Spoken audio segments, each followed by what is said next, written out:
And here we are. Wow, we really are in the middle of nowhere here.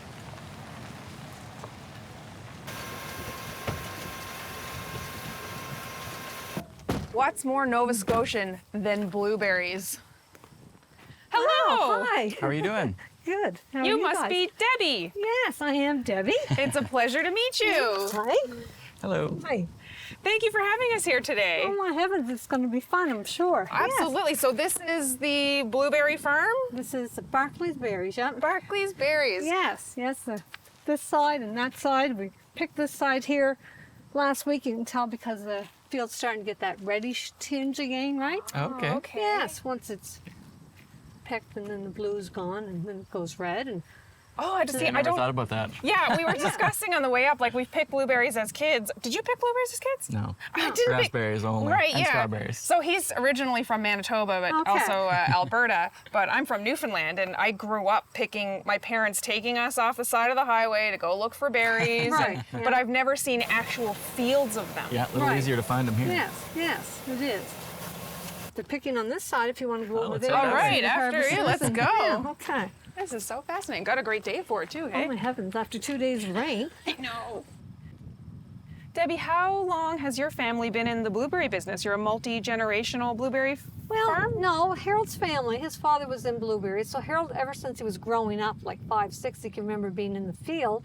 But he actually never started probably picking until hand raking until he was about 10 or 11. And he actually didn't like the hand picking, so he refused to, he left the field one day actually, and he told him he wasn't coming back unless he could be a stringer. Bold move. I know.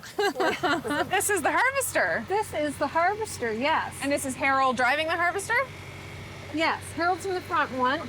Actually, no. This is Doug, our neighbor, that helps us, right? Okay. Yes.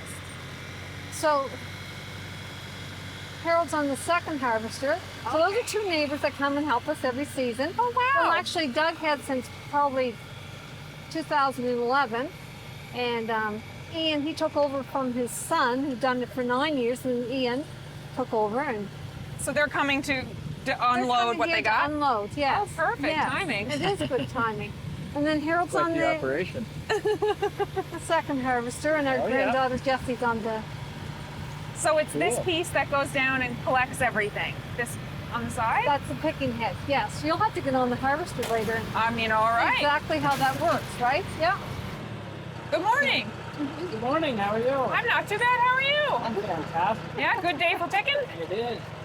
Quite the harvest we got going here. Go down to the field to see how we do things here in the blueberry farm. So learn a little bit about blueberry farming and the small guys. And Interesting, yeah. I mean, I've eaten a ton, but I never saw how they go from farm to my mouth. Stand on the back of this, you'll eat a ton more. Oh, listen, don't have to tempt me twice. Harold start. Hi, Harold. Pardon me? Hi, Harold. Hi, Harold. Oh, see, there you go. I love your hat. It ain't for sale. Oh, I don't blame you. I'd hold on to that too. So Harold starts as soon as the spring's gone. Okay. Like you have your options with the pruning. So like you rotate your berries every 2 years. So you have your options with the pruning. So you can do it in the fall or you can do it in the spring. And what we were doing was waiting. Well, he'd mow sickle bar mow in the fall, and that would just cut the vine down, wouldn't mulch it, and then he would burn it in the spring. So what's the process? Okay. Yeah, that's what picks it up. So that will rake up all the blueberries, and there's a conveyor belt in that, which rolls them to out here. And there's a fan that will blow all the dirt out. It doesn't feel that good, but it's for that. And then they all go in there, and once that gets full, look at them all. Down there, there's a lot more. No. Really? Yeah. So your job here is taking out the garden leaves and then changing that over.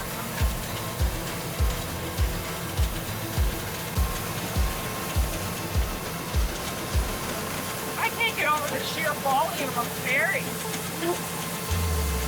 Are you sick of eating blueberry stuff? I don't eat them that much.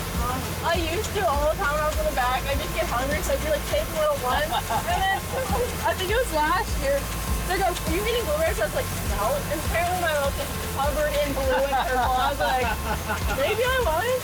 It's the food that tells the truth. You could probably switch that now if you would. There you go.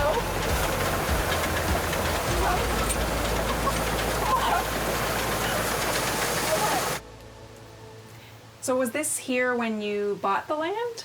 No, when we first bought the land, we invested in a little travel trailer because we lived so far. It's 40, 45 minutes from home, right? So we come down and do the work, and we had to do it on our days off and spend the night. And then we had a really bad windstorm and it rolled it. Yeah, so we kind of lost that, and then we thought we'd build this little camp here. So it was actually only half the size of what it is now, and just the kitchen and a little bedroom area. And then maybe, I don't know, maybe 5 years ago we expanded it, made it a little bigger, and because we're here at least 2 weeks through the harvest. Oh, just straight. Straight, yes. We'll go home, like Harold goes home every night to take the berries over, and he stops the house for a shower, and I do it every second day because there's no running water, and shower and do some laundry, and It's like boondocking in the trailer. Yeah, and it's like I feed the crew supper every night, so it's kind of crowded, so now I've got a little more room. What have you got here? So here's just pictures, this is when we first bought the land, right? So just showing this is probably the first harvest, and this used to be just a hayfield. Oh my goodness. Right, so it was an old farm. We're sitting right here where the house was. There was a blacksmith across the driveway and a barn. They're bundled up. They had to put the boxes all around to keep the wind off them because it's just like winter here sometimes in August. The bees on one of the fields. That's a lot of bees. It is, yeah.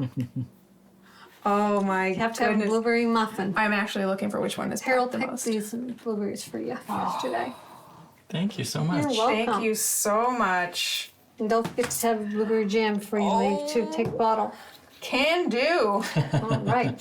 Oh my Wild gosh. blueberries. I Can't love beat it. blueberries. Yep. I do too. We cheers our muffins. I think so. I was just thinking that. Cheers.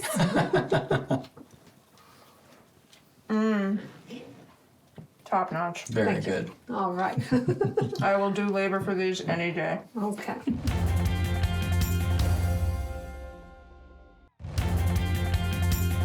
What are we gonna call this? Couch complaints. It's a good one. Okay, what's your couch complaint? I need to install cabinet latches under here, I think, because I'm paranoid about these opening in travel. No. And loosening. You're paranoid about this one only, not the other ones. This one. I wouldn't want to find a mountain of pasta or granola or protein powder everywhere in here would after be a trip. bad. That'd be an awful way to get to the destination. Yeah, protein powder gets sticky. So, I mean, they're pretty heavy, but I don't trust them. I would like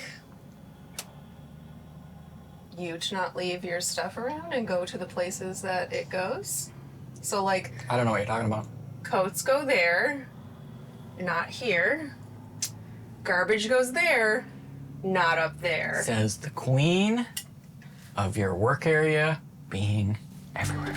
So this looks like a souped up version of the hand rake that I know of. Yeah, more or less that's what it is. It's a 3-foot hand rake. They pull the head, they lift up, they recover much more blueberries than the traditional tractor harvesters. And the cost to own and operate one of these is significantly lower. Traditionally in our processing plant, we use the big blue bins over here, but we actually have a fresh pack line at our home farm that we can only use the small boxes on. So in the dry part of the day, when the berries are perfectly dry and good to run, we'll switch some guys over to the small boxes to run on our fresh pack line. Okay. And then when the berries are wet or in more unideal condition, we'll pick in the blue bins for processing. So you're adaptable to every stage of it here. Right. Oh my gosh. So That's awesome. The farm is actually, sorry, not the farm, but yeah, your main farm, that's in Great Village, right? Do you have blueberry fields like this all over? Yeah, we got blueberry fields from Cape Breton to Parsboro. Oh, wow. Oh my, that's huge. Covering a lot of ground. Too much. Too much ground. Has it always been that way, or have you grown over the We've years? been growing with it. Yeah. Yeah, what's your actual season like? How does it span? The primary season is starts usually the 1st of June, and it ends the end of September. We also grow a lot of strawberries. Oh, I didn't know. Oh, yeah, of course, 'cause you have to make strawberry. We grow a lot of strawberries. Strawberries is their primary thing, yeah. Did you start with strawberries and then move to blueberries, or was it always both? He had started with strawberries when he was 16. He eventually evolved into blueberries, and in the last 10 years, we've been pushing more on blueberries. Strawberries are very labor demanding, and labor is very difficult these days, so we've been kind of not moving our focus, but we're not growing more strawberries, we're just going to grow more blueberries. So we got the blue totes from the field, and we've been watching this contraption. What are they doing? So they're loading the bins on. The bins are being dumped onto a cross conveyor, start feeding up to the winder, and then they're coming through this box washer, being restacked, go back to the field and fill again. Off they go again. How quick is that? Wow. That's neat. This reminds me of like the Willy Wonka factory. Yeah, that's kind of good too. It's that easy. It's very stressful. Yeah, me too. Also love the variety of color. Yeah. What I said. This is where he's going to take over because the whole machinery aspect is what lights him on fire, whereas I'm the one that just wants to eat the product in the fields. That's true. Pretty excited to see how things work. Yeah, for sure. Let's have a look. Let's go. So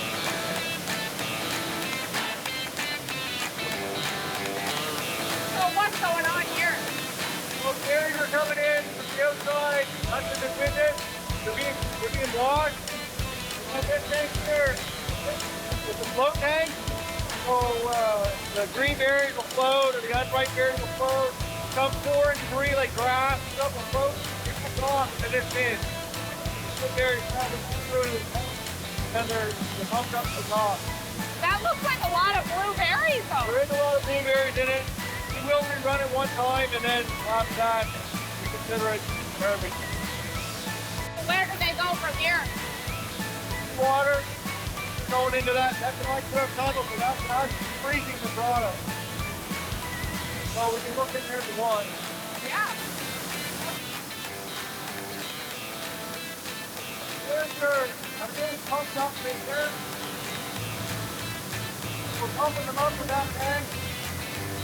This is the sanitizing nozzle. We want the product to be as dry as it can be when it enters into the ice water tunnel to make another product. After you.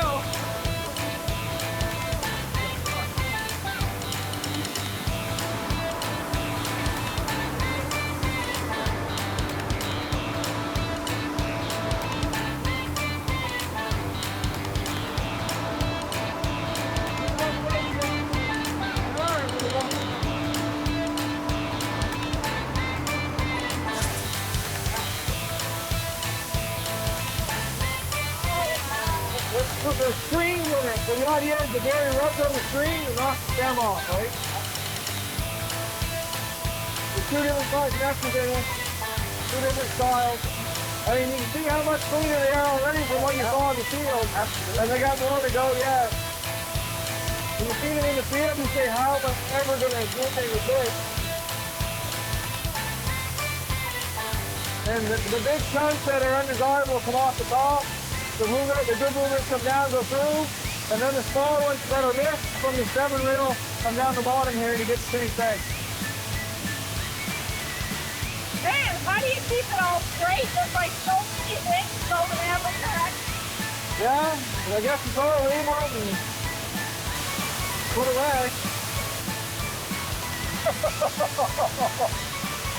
You got blueberry on your back.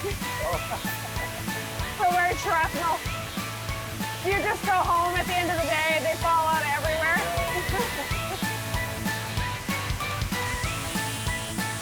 That was a lot of conveyor belt. Oh man, that was like your very own How It's Made episode. Can you say that on another TV show? That was like our very own How It's Made episode. I feel like it was like what I envisioned as a kid, how factories go. Like it's just literally one continuous chain of all these like crazy mechanisms. Yeah, it's amazing how you can take a product so dirty and turn it into a product so clean for human consumption. I can't get over how it's just from, I mean, how many people just eat the blueberries right out of the field? But no, they have to go through this like... Whole process. Do you know how many steps it is it goes through? No. Yeah, it's a lot before Many, yeah. before you pick it up at a grocery store or whatever Yeah. else. Like that is mind blowing. Just seeing how the stems are removed was incredible. Or the tiny berries or the big ones or like Yeah. Yeah, for sure. so many. And how cold the freezer is. That's where nightmares are made, I'm telling you. I know, I'm freezing. So once they go through the cold storage, what happens to them after that? They will be loaded mostly into sea cans and shipped abroad the world. Man, that was a super cool experience, and I really appreciate you Yeah. bringing us in to see it. Well, thank you. Thanks for coming.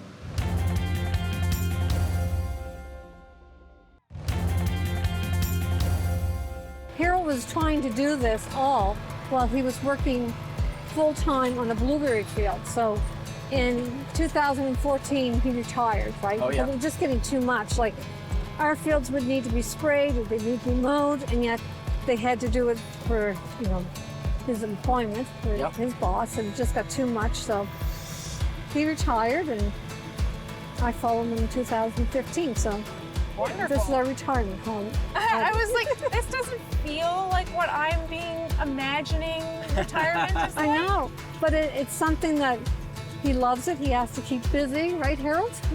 What's that? You have to be busy at all times. Man, I'm in trouble. I mean, that's a fair point. Yeah.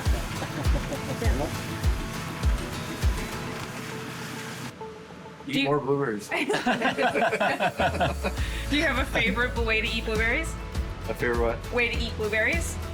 Like scones, ice cream, cobbler, pie. I could keep going. I'd be lying. I eat so many in fresh season that after fresh season, unless someone's making me a pie, I'm not eating them. I mean, that's fair. Pie would be my choice as well. Yeah. Oh, I love Blueberry blueberries. muffins in fresh season are always really good. Blueberry I scones. love that. Yeah. We need to go to a bakery like right now. Well, speaking of pies, we're thinking about having a blueberry pie eating contest before the month is out. If you'd be interested in being a contender. Not a chance.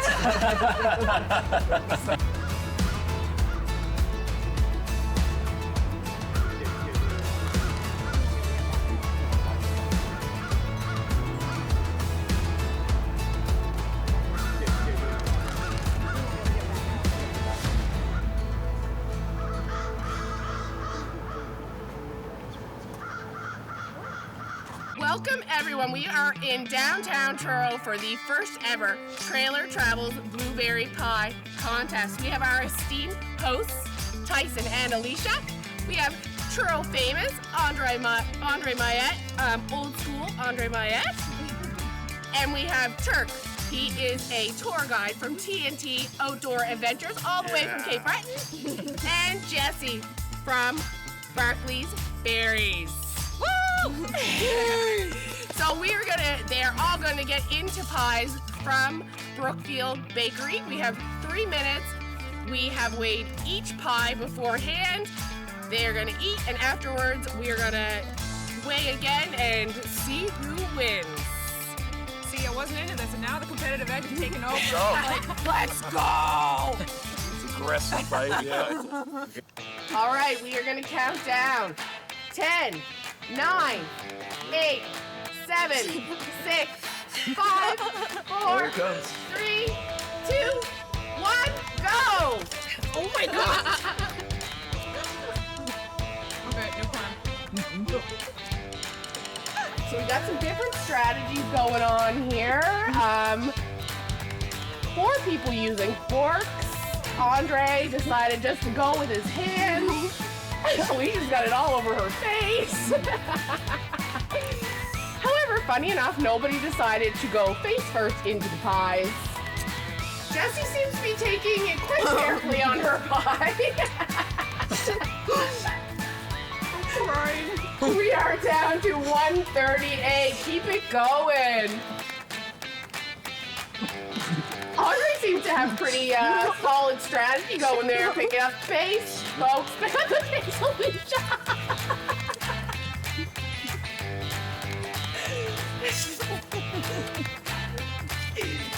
Oh, moving on to a second pie. Oh my God. Blowing the contestants out of the water.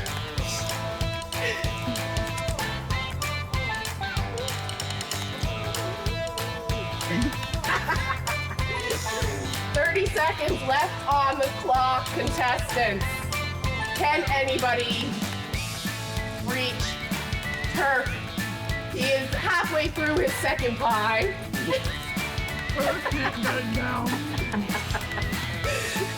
Remember, there are drinks of water in front of you if you need that. 3, 2, 1, and over! Round of applause for our contestants. I was crying for what? I thought if there's this weight, I was like, if I eat the crust first, because the crust is heavier. Yep. Really less weight. Oh, see, that was the advice Keith said. Eat the filling first, because the filling weighs more than the crust. Really? That was my strategy. That makes way more Look sense. at that face. Do I have it on my face? It is a little. All right, we are about to weigh the pies. First, Tyson's. He started off at 743. Left with 350. Thought it'd be better than that, but All right, Alicia next. She started with 730 grams and didn't eat anything. ended with a scrap. It just mixed it up.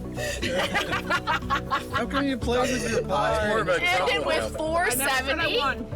Andre had the biggest pie, FYI, 802 grams starting weight. Stacked against Killed it. Ending 181. Ooh. Turk's turn, and we got 2 pies for Turk, who also had fairly large pies, 775 and 772 respectively. And now for Jesse, starting 710, ending 411. We have our results. In embarrassing last place, we have Alicia. Second to, Alicia with 260 grams eaten. Then Jesse from Barclays Berries with 299. Tyson with 393. Andre with 621. And then Turk with 693. Yeah. Well, thank you for participating in this event that'll never happen again. The most painful pie eating. The painful. I thought it was great. Well, yeah, you would. I can honestly say, like Andre, it's been a wonderful pie eating contest. It was the best one I've ever been involved in, and yourself as well. As well, Dave, yeah. Happy to hear that. Considering that's our first. I was going to say, of all the pie contests I've been in, this is the first. I think last place was the only person who's been in one before. I know. How You sad actually is have that? to pay for multiple. it. Who wants dessert?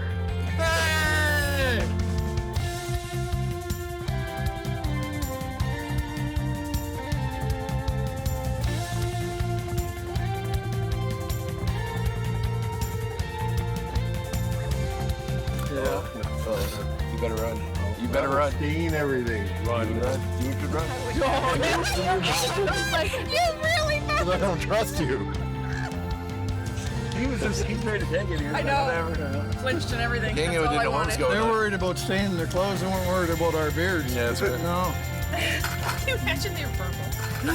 I was planning to be Papa Smurf for a month and a Yeah, half. it's your program. Stained it. Just stayed very clean though. Yeah, I did. Yeah.